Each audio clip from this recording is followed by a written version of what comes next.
வணக்கம் மக்களே, நாம இந்த ஆரோக்கியமான பதிவில் கருவேப்பிலையில் நிறைந்துள்ள மருத்துவ நன்மைகளை பற்றி நம்ம விளக்கமாக பார்க்க போகிறோம். நம்மள சிலர் தான் கருவேப்பிலையை உணவுகளை சேர்த்து சாப்பிட்றோம் அப்படின்றது நமக்கே தெரியும். பல பேர் கருவேப்பிலையை உணவுகளில் பார்த்தீங்கன்னா இருக்கும், ஆனால் அதை தூக்கி எரிஞ்சிருவாங்க. நம்ம கருவேப்பிலையை தூக்கி எறியக்கூடாதுங்க. இந்த கருவேப்பிலை நமக்கு பல வியாதிகளை தீர்க்கக்கூடியது, கருவேப்பிலை உடலுக்கு பலம் கொடுக்கக்கூடியது, பசியை தூண்டக்கூடிய சக்தியெல்லாம் வாய்ந்திருக்கு. அதனால் இனிமேலுமே இந்த பதிவை பார்த்ததுக்கப்புறம் கருவேப்பிலையை கொஞ்சம் கொஞ்சமாக உங்களுடைய உணவுகளை சேர்த்துக்கொள்ள ஆரம்பிங்க. நீங்கள் சேர்த்துப்பீங்க, ஏன்னா கருவேப்பிலை அந்த அளவுக்கு மருத்துவன்மைகளை கொண்டிருக்கு. அந்த நன்மைகள்லாம் என்னென்ன, அந்த நன்மைகளுக்கு காரணமாக இருக்கக்கூடிய ஊட்டச்சத்துக்கள் என்னென்ன அப்படின்றத விளக்கமாக பார்ப்போம். அதை பற்றி பார்க்குறதுக்கு முன்னாடி இந்த வீடியோவுக்கு மட்டும் ஒரு லைக் கொடுத்துட்டு இந்த தகவலை உங்களுக்கு தெரிஞ்சவங்களுக்கும் ஷேர் பண்ணிவிடுங்க. ஏன்னா இது அவங்களுக்கும் பயனுள்ளதாக இருக்கக்கூடிய ஒரு ஆரோக்கியமான பதிவு தான். இது போன்ற அப்டேட்ஸ்கள் நீங்கள் தொடர்ந்து பார்க்குறதுக்கு நம்மளுடைய ஹெல்த் நியூஸ் தமிழ் சேனலை மறக்காமல் சப்ஸ்கிரைப் பண்ணி வச்சுக்கோங்க. பக்கத்தில் இருக்கக்கூடிய பெல் பட்டனையும் கிளிக் பண்ணி ஆல் அப்படின்ற ஆப்ஷனையும் செட் பண்ணி வச்சுக்கிட்டீங்க அப்படின்னா நாங்கள் போடக்கூடிய எல்லா அப்டேட்ஸும் உங்களுக்கு நோட்டிஃபிகேஷன் அடிக்கடி சேரும். சரிவாங்க மக்களே, இப்போ வீடியோக்குள்ளே போயிடலாம். செரிமான சக்தி ஆரோக்கியமாக இருக்கிறதுக்கு, செரிமானம் தொடர்பான பிரச்சனைகள் விடுபடுவதற்கெல்லாம் கருவேப்பிலை நம்ம எடுத்துக்கலாம். பலருக்குமே தாங்கள் சாப்பிடக்கூடிய உணவுகளை சரியாக செரிமானம் செய்ய முடியாத நிலை இருக்கலாம். இதுக்கு காரணம் என்ன அப்படின்னா, அவங்க போதுமான அளவுக்கு நார் சத்து நீர் சத்து நிறைந்திருக்கக்கூடிய உணவுகளை எடுத்துக்கொள்ளாமல் இருக்காங்க. அந்த நார் சத்து நீர் சத்து அவங்களுக்கு பற்றாக்குறையாக இருக்குன்றது அர்த்தம். இதனால் பார்த்தீங்கன்னா உணவுகள் போதுமான அளவுக்கு செரிக்காது, கழிவுகள் முறையான அளவில் வெளியேறாது. இப்படிப்பட்டவங்களாம் கருவேப்பிலை சேர்க்கப்பட்டிருக்கக்கூடிய உணவுகளை அதிகம் தங்களுடைய உணவுகளை சமைத்து எடுத்துக்கொள்ளும் போது வயிறு, குடல் இது எல்லாமே நல்லா சுத்தமாயிடும். செரிமானமின்மை மற்றும் குடல் சம்பந்தமான பல்வேறு நோய்கள் அவங்களுக்கு நீங்கி போயிடும். அவங்க சாப்பிடக்கூடிய உணவுகளை கருவேப்பிலை இருக்கக்கூடிய நார் சத்துக்கள் செரிக்க வைக்கும். செரிமானம் உங்களுக்கு எளிமையாகவே நடக்கும், எந்த பிரச்சனையும் ஏற்படாது. செரித்த உணவுகளிலிருந்து ஊட்டச்சத்துக்கள் உறிஞ்சப்படும். ஊட்டச்சத்துக்கள் உறிஞ்சப்பட்டது போக மீதம் இருக்கக்கூடிய கழிவுகள் உங்களுடைய குடல்களிலிருந்து வெளியேற்றப்பட்டுவிடும். இதன் மூலமாக சீரற்ற குடல் இயக்கம், கடுமையான மலச்சிக்கல், வயிற்று வலி, வயிற்றுப்பொருமல், வாயு பிரச்சனை இது மாதிரி எந்த பிரச்சனையுமே இருக்காது. செரிமான மண்டலத்தையும் நீங்கள் வலுப்படுத்திக் கொள்ளலாம். புற்றுநோய் பிரச்சனைகளிலிருந்து விடுபடுவதற்கு கருவேப்பிலை எடுத்துக்கொள்ளலாம். கருவேப்பிலை மிகவும் சக்தி வாய்ந்த வேதிப்பொருட்களை தனக்குள்ள கொண்டிருக்கு. இந்த கருவேப்பிலை நம்ம அரைத்து நம்மளுடைய தோல் மேலே, உடல்கள் மேலே நம்ம பூசும்போது பார்த்தீங்க அப்படின்னா நமக்கு தோல் சம்பந்தமான புற்றுநோய்கள், ஸ்கின் கேன்சர் இது மாதிரி எதுவுமே நமக்கு இருக்காது. ஸ்கின் கேன்சர் நமக்கு சரியாயிடும். அதே போல் அது நமக்கு கருவேப்பிலை நம்மளுடைய உணவுகளில் சமைத்து எடுத்துக்கணும் அப்படின்னாலுமே உடல் உள்ளுறுப்புகளில் பரவி இருக்கக்கூடிய புற்றுநோய் செல்களிலிருந்து நம்ம விடுதலை பெறலாம். அப்போ பார்த்தீங்க அப்படின்னா ஃப்ரீ ரேடிக்கல்ஸ் என்று சொல்லக்கூடிய தீங்கு விளைவிக்கக்கூடிய புற்றுநோய் செல் பரவல்களை உடலுக்கு மேலேயும் உடல் உள்ளுறுப்புகள்லையுமே பார்த்தீங்கன்னா எப்படிப்பட்ட புற்றுநோய் செல்களாக இருந்தாலும் அது நமக்கு புற்றுநோய் செல்கள் இருந்துச்சுன்னா அதை கியூர் பண்ணுறதுக்கும் புற்றுநோய் செல்களை பரவாமல் முன்னாடியே தடுக்கிறதுக்குமே நமக்கு கருவேப்பிலை ஹெல்ப் பண்ணும். ஸோ அப்போ நம்ம கருவேப்பிலை எடுத்துக்கிட்டோம் அப்படின்னா ஃப்ரீ ரேடிக்கல்ஸ் என்று சொல்லக்கூடிய புற்றுநோய் செல் பரவிடமிருந்து விடுதலை பெறலாம். சொரியாசிஸ் பிரச்சனைகளிலிருந்து விடுபடுவதற்கெல்லாம் நம்ம கருவேப்பிலை உணவுகள் எடுத்துக்கலாம். தோலில் இருக்கக்கூடிய செல்களில் ஏற்படக்கூடிய வேதியியல் மாற்றங்கள் அதன் காரணமாகவும் அப்புறம் பரம்பரை காரணத்தினாலும் சிலருக்கு சொரியாசிஸ் அப்படின்ற அந்த தோல் குறைபாட்டு நோய் ஏற்படும். இந்த குறைபாட்டை கியூர் பண்ணுறதுக்கு ஆயுர்வேதத்தில் கடுகு எண்ணெயை சிறப்பாக பயன்படுத்துவாங்க. கடுகு எண்ணெயும் சிறப்பாக செயல்பட்டு சொரியாசிஸ் பிரச்சனையிலிருந்து விடுபட வச்சிரும். ஆனால் நம்ம இந்த மாதிரி சொரியாசிஸ் மட்டும் கிடையாது, அரிப்பு, சொறி செருங்கு, படை, தேமல் இந்த மாதிரி எந்த விதமான ஸ்கின் டிசீஸாக இருந்தாலும் அந்த தோல் சார்ந்த குறைபாடுகளை வராமல் முன்னாடியே தடுக்கணும் அப்படின்னா அதுக்கு ஏதாவது வழிமுறை இருக்கான்னு கேட்டிங்கன்னா நீங்கள் கருவேப்பிலை உங்களுடைய உணவுகளை சேர்த்துக்கொள்வது தான் வழிமுறை.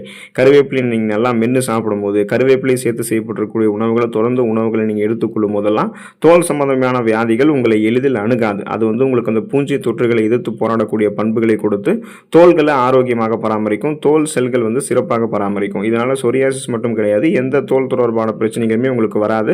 வந்திருந்தாலுமே அதை நீங்கள் கருவேப்பிலை எடுத்துக்கொள்ளும் போது குணப்படுத்திக் கொள்ளலாம்.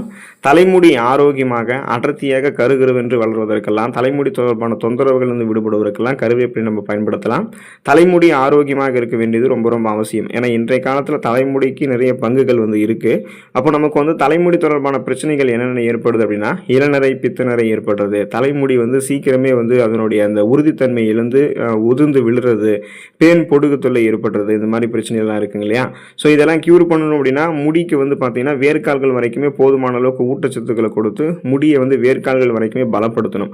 அதுக்கு நம்ம கருவேப்பிலை நம்மளுடைய உணவுகளை எடுத்துக்கொண்டாலும் சரி, அல்லது கருவேப்பிலையை ஊற வைத்த தேங்காய் எண்ணெயை தலைக்கு தடவி வந்தாலுமே சரி, தலைமுடி சம்பந்தமான பிரச்சனைகள் எந்த பிரச்சனையாக இருந்தாலும் அது உங்களுக்கு நீங்கிடும். ஸோ அந்த தலைமுடி தொடர்பான பிரச்சனைகள் சொல்ல போகும்போது அந்த முடியினுடைய வேர்க்கால்கள் வரைக்குமே கருவேப்பிலை ஊட்டச்சத்துக்களை கொடுத்து அதை பலப்படுத்துறதால உள்ளிருந்து ஊட்டச்சத்துக்களும் கிடைக்கும். இப்போ நீங்கள் உணவுகளில் கருவேப்பிலையை எடுத்துக்கொள்ளும் போதும் உள்ளிருந்து ஊட்டச்சத்துக்கள் கிடைக்கும். அந்த கருவேப்பிலை ஊற வைத்த தேங்காய் எண்ணெய் தலைக்கு தரவினீங்கன்னா வெளியவே அது ஊட்டச்சத்து நிறைந்ததாக மாறும்போது உறுதித்தன்மையாக அந்த முடி மாறும். இதனால பேன், பொடுகு தொல்லை, முடி கொட்டுறது, இளநரை, பித்தநரை ஏற்படுவது இந்த மாதிரி எந்த பிரச்சனையுமே இருக்காது. அடர்த்தியாக வளரக்கூடிய கருகருவென்று வளரக்கூடிய கூந்தல் அமைப்பை நம்ம பெறுவோம். அதுக்கு கருவேப்பிலை கருவேப்பிலை வந்து துணை புரியும்.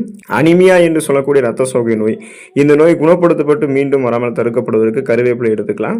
ஏன்னா உடலில் இருக்கக்கூடிய இரத்தத்தில் இரத்த வெள்ளை அணுக்கள் மற்றும் இரத்த சிகப்பு நிற அணுக்கள் அவற்றிற்கு உண்டான அளவில் சரியாக அளவில் இருக்க வேண்டியது அவசியம். ஸோ இதில் வந்து இரத்த சிகப்பு அணுக்கள் குறையும் போது அதில் இருக்கக்கூடிய இரத்த புரதமான ஹீமோகுளோபினுடைய எண்ணிக்கையும் குறையும். ஹீமோகுளோபின் தான் நம் உடல் உறுப்புகளுக்கு போதுமான அளவுக்கு ஆக்சிஜனை சப்ளை பண்ணுது. ஸோ அப்படிப்பட்ட ஹீமோகுளோபின் குறையும் போது நமக்கு மயக்கம், தலைவலி, குமட்டல், வாந்தி, உடல் சோர்வு, உடல் வலி, உடல் பலவீனம், கவனமின்மை, இந்த மாதிரி அனிமியா அப்படின்ற அந்த ரத்த சோகை நோய்களுக்கான அறிகுறிகள்லாம் தென்படும். இதுக்கு காரணம் என்னன்னா போதுமான அளவுக்கு இரும்புச்சத்து நம்மளுடைய உடம்புல இல்லை, இரும்புச்சத்து பற்றாக்குறையால் உடல் அவதிப்படுதுன்றது அர்த்தம். இப்போ நீங்கள் இந்த டைமில் கருவேப்பிலை எடுத்துக்கிட்டீங்க அப்படின்னா வளமான அளவில் இரும்புச்சத்து உங்களுக்கு கிடைக்கும். ரத்த சிகப்பு அணுக்கள் மீண்டும் தன்னுடைய பழைய நிலைமைக்கு வந்து போகும். அப்போது அதில் இருக்கக்கூடிய ரத்த புரதமான ஹீமோகுளோபின் பழையபடி போதுமான அளவுக்கு ஆக்சிஜன் சப்ளைவை நமக்கு வந்து செலுத்துறதால எந்த அறிகுறிகளுமே ரத்த சோகைக்கான அறிகுறிகள் எதுவுமே இல்லாமல் நம்ம மீண்டும் சுறுசுறுப்பாக இயங்க ஆரம்பிச்சிடும். ரெஃப்ரெஷ்மெண்ட்டாக புத்துணர்ச்சியாக இருப்போம். அப்போ ரத்தம் தொடர்பான பிரச்சனைகள்லாம் எதுவுமே இல்லாமல் ரத்த ஓட்டத்தை சீராக பராமரிக்கணும், ரத்தத்தை வந்து சுத்திகரித்துக் கொள்ளணும், ரத்த சோகையிலிருந்து விடுபடணும் அப்படின்னா கருவேப்பிலையை பொடியாகவோ அல்லது துவையலாகவோ எப்படி வேணாலுமே நம்மளுடைய உணவுகளை நம்ம எடுத்துக்கொள்ளலாம். நீரிழிவு பிரச்சனைகளிலிருந்து விடுபடுவதற்கு கருவேப்பிலை வந்து எடுத்துக்கொள்ளலாங்க. நீரிழிவு அப்படின்னு சொல்லக்கூடிய அந்த சர்க்கரை வியாதிக்கு சிறந்த மருந்தாக கருவேப்பிலை இருக்கு. இது ஏன் உங்களுக்கு அது வந்து சிறந்த மருந்தாக இருக்குன்னு கேட்டிங்கன்னா, இப்போ நீரிழிவு பிரச்சனை இருக்கக்கூடிய நபர்கள்லாம் வந்து கார்போஹைட்ரேட் நிறைந்திருக்கக்கூடிய உணவுகளை எடுத்துக்கொள்ளக்கூடாது. மாறாக நார் சத்து போன்ற ரத்தத்தில் இருக்கக்கூடிய சர்க்கரையினுடைய அளவை கட்டுப்படுத்தக்கூடிய உணவுகளை வந்து எடுத்துக்கொள்ளணும். அப்போ நம்ம கருவேப்பிலை எடுத்துக்கொள்ளும் போது இதில் நார் சத்து நிறைந்திருக்கு. கூடவே கருவேப்பிலை வந்து கசப்பு தன்மையுமே அதிகம் கொண்டிருக்கிறதால இது சாப்பிட்டவுடன் சீக்கிரத்திலேயே செயல்புரிந்து ரத்தத்தில் இருக்கக்கூடிய சர்க்கரையினுடைய அளவை கட்டுக்குள்ள கொண்டு வந்துடும். கருவேப்பிலை இலை பொடியை தொடர்ந்து சாப்பிட்டு வருபவர்களுக்கெல்லாம் வெகு விரைவிலேயே நீரிழிவு வந்து கண்ட்ரோல் ஆகிடும். அதாவது ஹை பிளட் லெவல் சுகர் இருக்குங்க இல்லையா, ஸோ அந்த ஹை பிளட் சுகர் லெவல் வந்து உங்களுக்கு கண்ட்ரோல் ஆகிடும். நாளடைவில் அந்த சுகர் ப்ராப்ளத்திலிருந்து நீங்கள் விடுபட்டலாம்.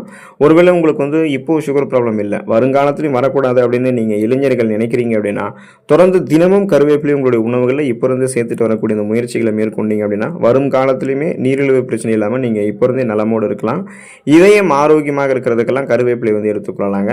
உடலினுடைய அனைத்து உறுப்புகளுக்குமே ரத்தத்தை பாய்ச்சக்கூடிய உறுப்பாக இதயம் இருக்குது. ஸோ இந்த இதயத்தில் வந்து பார்த்தீங்கன்னா சிலருக்கு அடைப்பு ஏற்பட்டு இதய பாதிப்பு, இதயம் தற்காலிகமாக செயலிழப்பது போன்ற பாதிப்புகள்லாம் ஏற்படும். இதுக்கு காரணம் என்ன அப்படின்னா நம் உடல் நரம்புகளில் காணப்படக்கூடிய இருக்குங்கள், அதாவது ஹை பிபி என்று சொல்லக்கூடிய ஹை பிளட் ப்ரெஷர், அப்புறம் ரத்த நாளங்களில் படிந்திருக்கக்கூடிய கெட்ட கொழுப்புகள், கொலஸ்ட்ரால்ஸ் லெவல்ஸ் வந்து அதிகரிக்கும் பொழுது போதுமான அளவுக்கு ரத்த ஓட்டம் இதயத்துக்கு வந்து போகாததால மாரடைப்பு, பக்கவாதம், இதய தமனிகளில் வீக்கம் ஏற்படுதல், இதய தசைகள் வலுவிழந்து போகுதல் போன்ற கடுமையான பக்க விளைவுகள் ஏற்படலாம். ஸோ இதுல இருந்து நம்ம விடுபடணும் அப்படின்றதுக்காக பார்த்தீங்கன்னா நீங்கள் கருவேப்பிலை எடுத்துக்கிட்டீங்கன்னா இதில் இருக்கக்கூடிய நார் சத்து உங்களுடைய ரத்த நாளங்களில் படிந்திருக்கக்கூடிய கெட்ட கொழுப்புகளை அகற்றும். இதில் இருக்கக்கூடிய பொட்டாசியம் சத்து நரம்புகளில் இருக்கக்கூடிய இறுக்கங்களை தளர்த்தும். இதனால் ரத்த ஓட்டம் போதுமான அளவுக்கு இதயத்துக்கு வந்து செல்றதால எந்த விதமான இதயம் தொடர்பான பிரச்சனைகளும் இல்லாமல் இதயம் பன்மடங்கு பலம் பெறும், இதய தசைகளும் நல்லா வலுப்பெறும், இதய சம்பந்தமான நோய்கள் வந்து உண்டாகாமல் முன்னாடியே பாதுகாத்துக் கொள்ளலாம்.